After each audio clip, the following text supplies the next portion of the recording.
When music director Mike McCarthy returns, he gathers the entire cast around him on stage and begins teaching them the music for Act 1. We are not getting into lyrical speed. Having already worked with the singing leads, his major focus here is the chorus and the ensemble numbers. So who thinks he is a bass? That's, before we had too few, now I have too many. Who thinks he is a tenor? After first determining how the group breaks down into bass, tenor, alto, and soprano vocal ranges, he runs them through some exercises.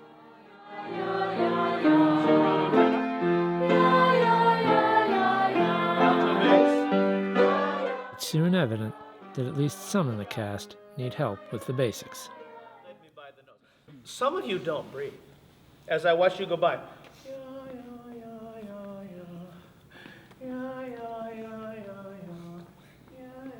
the person in front of you couldn't even hear you.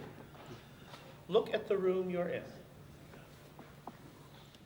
So you have to train the lungs consciously to fill as if they were filling a glass. Start at the bottom and fill up. Guys, go. For a while, every effort by the group seems to offer a teachable moment. If I start with all that weight in the voice, but I know that 1 second later, I have to be way up here, I can't possibly push all that weight up the distance I need to. So I start a little bit lighter. And there I am. Mike even turns the piano to better address, and hear, those he feels will benefit the most. Hardcore. As long as the coffee cup doesn't get overturned, we're fine. That is the biggest compliment. 1, 2, 3, go. And he reminds them that it's a process. Where some of us say, oh, I can't do that after one try. So cut yourself a little more slack. It's not like we open tonight. Little by little, the chorus begins to find its voice.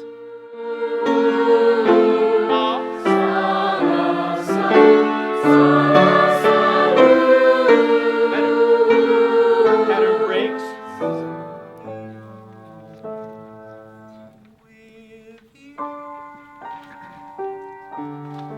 And go.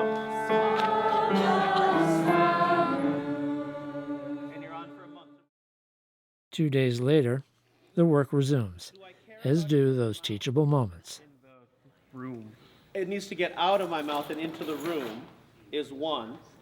And I said, give me 2 reasons to open my mouth. Singing with your mouth closed, for example, is doubly problematic. The sound is trapped in the mouth. You need something else entirely. The answer is so simple, you'll never think of it. Because you look stupid. You're trying not to look. It's okay. The duck-billed platypus chorus. And while precision is essential, so is maintaining a flow. One more thing, and I will shut up, I promise. Don't sing like a typewriter. When you think about, just make it one long note. Not when you think about, like a xylophone would sing. Buck, buck, buck, buck, buck. When you think about toast. When you think about toast. There's no momentum if you sing all those individual notes. If it seems that Mike isn't easily satisfied, well, that's why Shane brings him back year after year. So some of it is good. Do it again. Prove it wasn't luck. Seuss. 2, 3, speak. And when he does see improvements, there's no shortage of enthusiasm. Mouth shape. Better. All the things you can think. Breathe. Any thinker who thinks Breathe. can come up with a few. 2 off. Energize. Take a trip on a ship. Go. To the vapor of it. Go. Or to solid Go. side. Go. With a cherry on top. You don't need an excuse. All the things you can think. When you think about Seuss, Seuss, Seuss, Breathe. Mike McCarthy, our music director, he's a genius. I wouldn't tell that to his face because he would agree. But he's the right music director for me. He's a great person to work with. he challenges the kids so much, and I think half the time they really just think he's either being sarcastic or a jerk at times, but he really is quite an educator in his own right, and I really believe that he gets the best out of them. At times, I think he gets more out of them than they believe they even have inside themselves, and that's why it's a pleasure and a blessing to work with him. And Asked themselves about working with Mike, cast members voice both amusement and appreciation. He's a bit more sassy. Now I kind of see the rumors behind him, but it works a lot, and I'm learning a lot out of him, and it's definitely a lot of fun, and he's using my abilities to their maximum potential. I like working with Mike. I mean, he's not big on like compliments. I mean, the biggest compliment we ever get is like on a scale of 1 to 10, you're on the scale. But he's really helped me grow a lot as a singer. He always, if there's something you don't know, he doesn't just try to push you through it. He will stop and make sure that you understand what you're doing, so you're not just kind of blindly running through it. He wants you to do well. And that's a really nice thing to have when someone's trying to teach you, is they want you to do it right. They don't just want you to get it done. Ultimately, says Mike, everyone has but a single mission. Take this as your personal responsibility. And I was not kidding before, when you really need to be able to sing this as if every other person on the stage fell over dead, and you had to go on and carry off the whole rest of the number all by yourself. Nobody gets to warm the bench.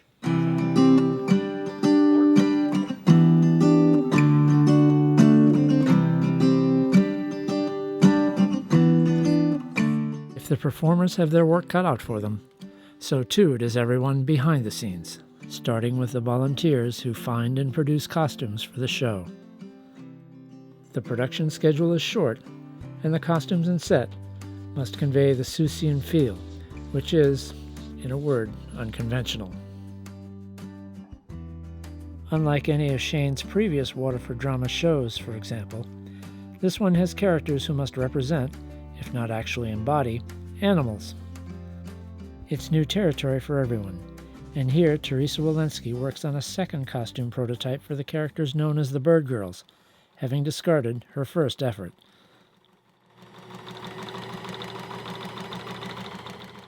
Teresa explains that the biggest challenge for her comes from within. Trying to get what I see in my head to come out my fingers. And that's always a challenge almost any time I'm sewing something different. I have this vision, and then trying to get that to happen. This is, as I said, today is the second version of the Purple Bird Girl, because I didn't like the first one at all. I was like, no, this is not what I wanted it to look like. She describes how Shane has given her more latitude over the years. I mean, the first time I sewed for him, he didn't know me, so I got, here, make this dress 5 times or 7 times or how many angels there were. Then somewhere along the line, Pippin came in, and it was like, hey, do you think you could make this? I'm like, well, I think I can make that. Sure, this red jacket that he saw on a Broadway production.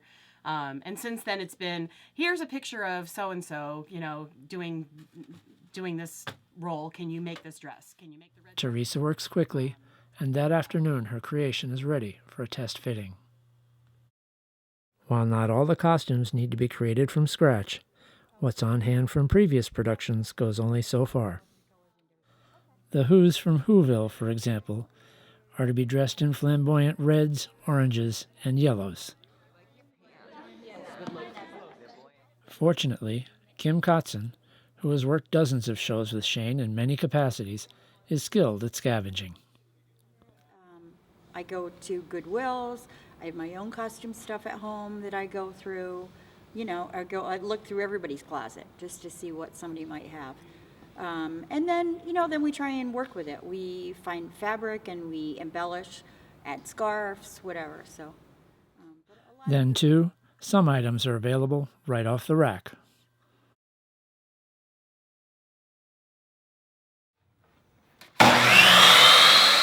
With 5 weeks to go, the vocal harmonies and coordinated movements of afternoon rehearsals begin giving way to the mechanical cacophony and heavy lifting of evening set building. Using Shane's drawings, The volunteer crew works to create a multi-level set that provides not only visual interest for the audience, but also logical and dramatic separation for various groups of characters. In common with those of other shows, this set mixes new construction with the practiced art of coaxing one more year out of scarred old platforms and flats. Oh, that's wrong. Often, things that are never seen by the audience, such as these escape stairs off the back of the upper platform, give Shane additional options for entrances and exits, and are therefore just as important as the decorative facades. And with what may at any given time be hundreds, even thousands of pounds to support, the platforms, stairs, and ramps must be solid. Safety is paramount. There we go. That looks much better on camera.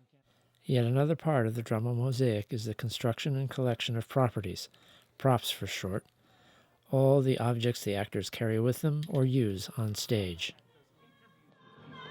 And basically, if you were the cat in the hat, With rehearsal in full swing, Shane gathers his prop team backstage. For this show, he needs swords, books, a clover field, musical instruments, a large egg, even fish. There's a whole scene in the show that's a fish dance. Make these fish as big as you want, but ideally I want all these fish to be as big as they could possibly be on one of those poster boards, because I want them to be fairly big from the audience. The list is long and time grows short. The team starts right away, yet will have its hands full getting everything ready for the week of the show.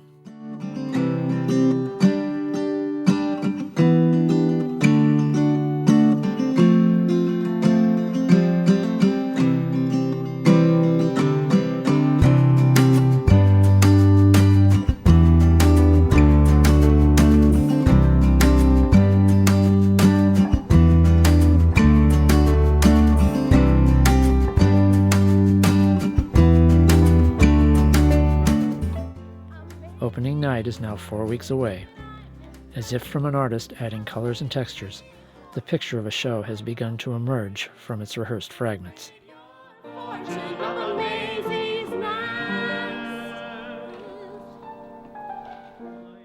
Having concentrated on the songs in some sessions and the dances and blocking in others, the actors must now perform them together.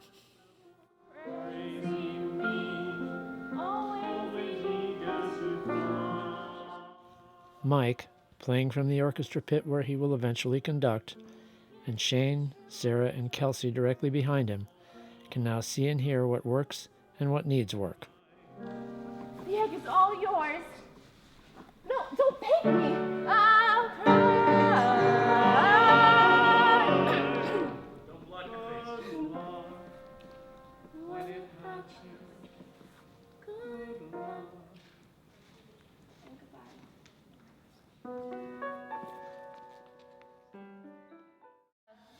The bit where you start marching, the "We're going to war" in Oh My.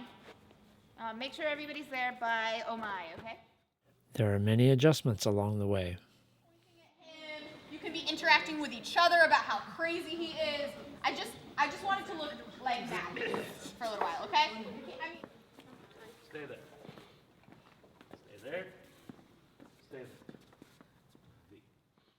there. And there are frequent reminders about the big picture. This is musical theater, people! Remember, you're telling stories to little children.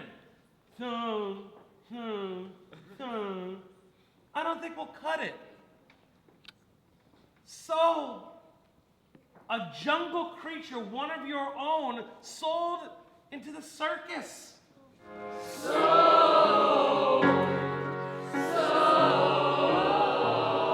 Levels around him. Yes. And tree.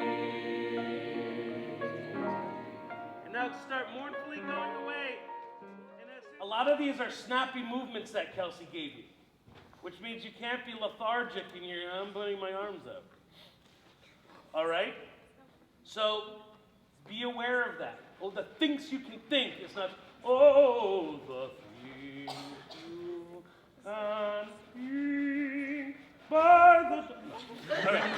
But there is encouragement as well, as Shane works to keep the focus on what's bold, dynamic, and fun for the audience. That was so much better when you were downstage, because it was actually a little bit more energetic down here. Yeah. That's the beauty of downstage. You're closer to the audience. They feel it, you will feel it.